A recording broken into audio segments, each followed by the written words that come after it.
Hello friends, आज मैं लेकर आया हूँ फिजिक्स क्वेश्चन का पार्ट 2 वीडियो। मैं कल पार्ट 1 अपलोड कर चुका हूँ। अगर आपने अभी तक नहीं देखा तो आप मेरे चैनल को सब्सक्राइब करके आप वहाँ पे जाके देख सकते हैं। ठीक है दोस्तों, मैं पहले ही बोल चुका हूँ कि इसमें कम से कम 200 से पार क्वेश्चन है। कम से कम तो 220 क्वेश्चन मैं इसमें कराऊँगा और ये कम से कम 6 पार्ट में आप पे क्लियर हो जाएंगे। डेली मैं 40 क्वेश्चन लेता हूँ जो आपके लिए एक डोज है। और ये 40 क्वेश्चन अगर आप एक दिन में देख लेते हैं तो आपका फिजिक्स से जितने भी क्वेश्चन हैं अगर आप मेरे पूरे पार्ट देख लेंगे तो क्लियर हो जाएंगे। ठीक है फ्रेंड्स, क्योंकि मैं जितने भी क्वेश्चन मैं आपको बता रहा हूँ ये कोई ना कोई एग्ज़ाम में आ चुके हैं और आने वाले ऑल कम्पिटिटिव एग्ज़ाम में आपको यही सब क्वेश्चन देखने को मिलेंगे। तो ठीक है दोस्तों, तो क्वेश्चन स्टार्ट करते हैं। क्वेश्चन नंबर 41 और आज का पहला क्वेश्चन, जब सीधे ऊपर की ओर ए का गया एक पत्थर सीधे पर पहुंचता है तो इसका क्या होता है? इसका आंसर हो जाएगा ऑप्शन नंबर बी, वेग शून्य होता है तथा त्वरण लगभग 10 मीटर पर सेकेंड होता है। क्वेश्चन नंबर 42, अंतरिक्ष यान के अंदर अंतरिक्ष यात्री डॉट डॉट का वजन महसूस करते हैं। वजन कितना महसूस करते हैं? इसका आंसर हो जाएगा ऑप्शन नंबर सी, शून्य। क्या दोस्तों? शून्य। क्वेश्चन नंबर 43, जब एक वस्तु ऊपर की ओर फेंके जाने पर अपने शीर्ष पर पहुंचता है तो इसका क्या होता है? इसका आंसर हो जाएगा ऑप्शन नंबर बी, वेग शून्य होता है और इसका त्वरण लगभग 10 मीटर पर सेकेंड होता है। क्वेश्चन नंबर 44, पेंडुलम लयबद्ध दोलक की तरह काम करता है अतः डॉट डॉट में इसका प्रयोग किया जाता है। इसका आंसर है ऑप्शन नंबर ए, दादाजी की घड़ी। क्या दोस्तों? दादाजी की घड़ी।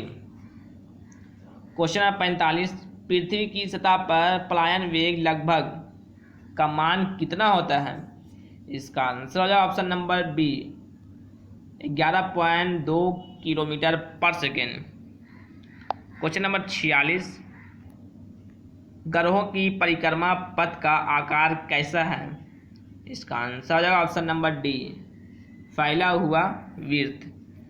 क्वेश्चन नंबर 47, ग्रहों की गति के बारे में निम्नलिखित कथनों में से कौन सा सत्य है? इसका आंसर हो जाएगा ऑप्शन नंबर ए। क्या दोस्तों? एक ग्रह की कक्षा 2 केंद्र बिंदु में से एक में सूर्य के साथ अंडाकार है। इसका ऑप्शन नंबर ए सही हो जाएगा। क्वेश्चन नंबर 48, भूकेंद्रीय और सूर्य केंद्रीय शब्द किसे संदर्भित करते हैं? इसका आंसर हो जाएगा ऑप्शन नंबर ए, पृथ्वी और सूर्य के चारों ओर नक्षत्रीय वस्तुओं की गति को प्रतिबंधित करने वाले नियम को। क्वेश्चन नंबर 49, जिस तापमान पर तरल अपनी तरल अवस्था से ठोस अवस्था में परिवर्तित होता है उसे क्या कहा जाता है? इसको कहते हैं ऑप्शन नंबर बी, हिमांक बिंदु कहते हैं। क्या दोस्तों? हिमांक बिंदु। क्वेश्चन नंबर 50, एक भू स्थिर उपग्रह 35,760 किलोमीटर ऊंचाई पर एक कक्षा के पूर्ण परिक्रमण पर कितना समय लेता है? इसका आंसर हो जाएगा ऑप्शन नंबर बी, 24 दिन लेता है। क्या दोस्तों? 24 दिन। क्वेश्चन नंबर 51, ब्लॉटिंग पेपर द्वारा स्याही सोखने का क्या कारण है? इसका आंसर हो जाएगा ऑप्शन नंबर सी, कैपिलरी प्रक्रिया। क्वेश्चन नंबर 52, एक ब्लॉटिंग पेपर स्याही कैसे सोखता है? इसका आंसर है ऑप्शन नंबर बी, केशिका क्रिया के कारण। क्वेश्चन नंबर 53, निम्नलिखित कारणों में से किसके कारण बादल आकाश में तैरते हैं? इसका आंसर हो जाएगा ऑप्शन नंबर डी, निम्न घनत्व के कारण। क्वेश्चन नंबर 54, एक द्रव की बूंद संयोजित होती है क्योंकि इसके कणों का आकर्षण इसका संभव क्षेत्रफल न्यूनतम करता है। इस परिघटना को क्या कहा जाता है? इसका आंसर है ऑप्शन नंबर ए, पृष्ठ तनाव कहता है। क्या दोस्तों? पृष्ठ तनाव। Question number 55। क्वेश्चन नंबर 55 दोस्तों, उत्प्लावकता सिद्धांत के आधार पर जहाज पानी में तैरते हैं। सर्वप्रथम इस सिद्धांत की पहचान करने का श्रेय किस वैज्ञानिक को दिया जाता है? इसका आंसर है ऑप्शन नंबर सी, आर्किमिडीज को। किसे दोस्तों? आर्किमिडीज को। Question number 56। एक टैंक को एक समान क्षैतिज त्वरण से एक द्रव्य आंशिक रूप से भरा गया है। निम्नलिखित में से एक टैंक में द्रव्य की सतह के लिए कौन सा कथन सत्य है? इसका आंसर हो जाएगा ऑप्शन नंबर ए, द्रव्य की सतह गति की दिशा में गिरता है और टैंक के पीछे की ओर उठता है। Question number 57। जहाज़ों की गति में वृद्धि डॉट डॉट किस पर आधारित है? इसका आंसर हो जाएगा ऑप्शन नंबर ए, आर्किमिडीज का सिद्धांत। Question number 58। किस सिद्धांत या नियम के आधार पर वस्तुएं पानी में तैरती हैं? इसका आंसर हो जाएगा ऑप्शन नंबर सी, आर्किमिडीज सिद्धांत। Question number 59। पानी का घनत्व क्या है? इसका आंसर हो जाएगा ऑप्शन नंबर ए, 1000 किलो घन मीटर। Question number 60। किसी वस्तु के तरल पदार्थ पर रखने जाने से उत्पन्न ऊर्ध्वगामी दबाव को क्या कहते हैं? इसका आंसर हो जाएगा option number A, buoyant force. क्या दोस्तों? Buoyant force. Question number 61।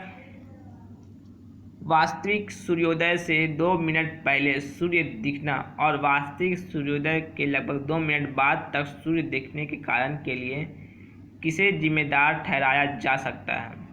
इसका आंसर हो जाएगा ऑप्शन नंबर डी, वायुमंडलीय अपवर्तन। क्या दोस्तों? वायुमंडलीय अपवर्तन। Question number 62। सितारों के चमकने के पीछे क्या सिद्धांत हैं? इसका आंसर हो जाएगा ऑप्शन नंबर ए, पृथ्वी के वायुमंडल की विभिन्न परतों का अपवर्तनांक लगातार बदलता है। इसके फलस्वरूप सितारे की छवि की स्थिति समय के साथ बदलती है। इसका ऑप्शन नंबर ए सही हो जाएगा। Question number 63। निर्वात में रोशनी की गति डॉट डॉट मीटर पर सेकेंड अनुमानित है। इसका आंसर हो जाएगा ऑप्शन नंबर ए, 3.00 से 108 तक। Question number 64। वाहनों में अपनी व्यापक दृष्टि क्षेत्र के लिए कौन सा दर्पण पीछे देखने के रूप में प्रयोग किया जाता है? इसका आंसर हो जाएगा ऑप्शन नंबर ए, उत्तल दर्पण। Question number 65। पेरिस्कोप में निम्न में से किसका प्रयोग किया जाता है? इसका आंसर हो जाएगा ऑप्शन नंबर ए, साधारण शीशा का। Question number 66। गली के पीले लाइट में किसका प्रयोग किया जाता है? इसका आंसर हो जाएगा ऑप्शन नंबर डी, सोडियम का। किसका दोस्तों? सोडियम का। Question number 67। इनमें से कौन सा प्रकाश के अपवर्तन का उदाहरण नहीं है? इसका आंसर हो जाएगा ऑप्शन नंबर ए, तारे का टिमटिमाना। ये प्रकाश के अपवर्तन का उदाहरण नहीं है। Question number 68। मृग तृष्णा मुख्य रूप से प्रकाश के किसके कारण बनता है? इसका आंसर हो जाएगा ऑप्शन नंबर सी, अपवर्तन के कारण। क्या दोस्तों? अपवर्तन के कारण। ये स्टार पॉइंट मारा हुआ है फ्रेंड्स, क्योंकि मैंने इसका आंसर पहले से निकाल लिया था, इसलिए मैं इसका आंसर बता दे रहा हूँ। Question number 69। Periscope dot dot के सिद्धांत पर कार्य करता है? इसका आंसर हो जाएगा ऑप्शन नंबर सी, विकिरण के कारण। पेरिस्कोप विकिरण के सिद्धांत पर कार्य करता है। Question number 70। किस साल में ओले रोमर ने इतिहास में पहली बार प्रकाश की गति को मापा था? इसका आंसर हो जाएगा ऑप्शन नंबर बी, 1676 में। कब दोस्तों? 1676 में। Question number 71। निर्वात से एक माध्यम में प्रकाश की गति के अनुपात को क्या कहा जाता है? इसका आंसर हो जाएगा option number B, refractive index. क्या दोस्तों? Refractive index. क्वेश्चन नंबर 72, निम्नलिखित में से हीरे की चमक में किसका योगदान नहीं है? इसका आंसर हो जाएगा ऑप्शन नंबर डी, हीरे का निम्न अपवर्तक सूचकांक। क्वेश्चन नंबर 73, इनमें से कौन सा गर्मी के प्रवाह से संबंधित नहीं है? इसका आंसर हो जाएगा ऑप्शन नंबर बी, रिफ्रैक्टिव। क्या दोस्तों? रिफ्रैक्टिव। क्वेश्चन नंबर 74, टिंडल प्रभाव प्रकाश के किससे संबंधित है? इसका आंसर हो जाएगा ऑप्शन नंबर डी, प्रकीर्णन। प्रकाश के प्रकीर्णन से संबंधित है। क्वेश्चन नंबर 75, एक विकार जिसमें एक व्यक्ति दूर की वस्तु को स्पष्ट रूप से नहीं देख सकता है उसे क्या कहा जाता है? इसका आंसर हो जाएगा option number C, myopia. Question number 76, प्रकाश एक अनुप्रस्थ तरंग है साबित करती हुई एकमात्र घटना कौन सी है? इसका आंसर हो जाएगा ऑप्शन नंबर डी, ध्रुवीकरण। क्या दोस्तों? ध्रुवीकरण। क्वेश्चन नंबर 77, एक चम्मच जो टेढ़ा दिखता है किसका उदाहरण है? इसका आंसर हो जाएगा ऑप्शन नंबर बी, अपवर्तन का। क्या दोस्तों? अपवर्तन का। क्वेश्चन नंबर 78, थिएटर में 3D फिल्म देखते समय हमें विशेष चश्मे पहनने होते हैं क्योंकि? इसका आंसर हो जाएगा ऑप्शन नंबर बी, 3D फिल्में विशेष रंग इस्तेमाल करती है जो मानव आँखों द्वारा महसूस नहीं किए जा सकते हैं। इसका ऑप्शन नंबर बी सही हो जाएगा। क्वेश्चन नंबर 79, प्रिज्म में क्या करता है? इसका आंसर हो जाएगा ऑप्शन नंबर सी, यह उसके जरिए गुजर रहे प्रकाश का तितर बितर करता है। क्वेश्चन नंबर 80, जो आज का आखिरी क्वेश्चन है, जिस सामग्री से रोशनी पारित हो सके उसको क्या कहते हैं? इसका आंसर हो जाएगा ऑप्शन नंबर सी, ट्रांसपेरेंट। क्या दोस्तों? उसे ट्रांसपेरेंट कहते हैं। तो ठीक है फ्रेंड्स, यह हमारा पार्ट 2 था जिसमें हमने 40 मोस्ट इम्पॉर्टेंट क्वेश्चन देखे। कल मैं लेके आऊँगा सब पार्ट 3 और इसमें भी मैं 40 क्वेश्चन देखूंगा फ्रेंड्स। मैं पहले ही बोल चुका हूँ कि ये 6 पार्ट तक आपका ये वीडियो जाएगा जिसमें मैं 220 क्वेश्चन मैं आपको कंप्लीट करा दूंगा।